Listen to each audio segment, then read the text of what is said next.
ధనము కానే కాదు ధనదాహము కాదయా, సత్కళ రూపాలే సంస్కృతి అనా.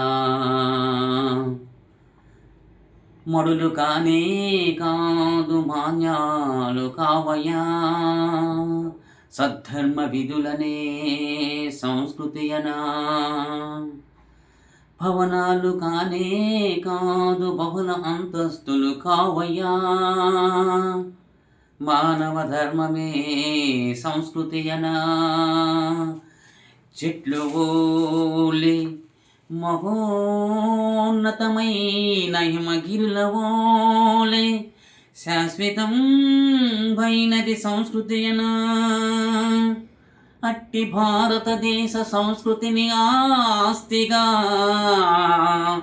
పిల్లలకి పంచిపెట్టుడు పెద్దలారా, తనయులకి తెలియజేయుడు తల్లిదండ్రులారా.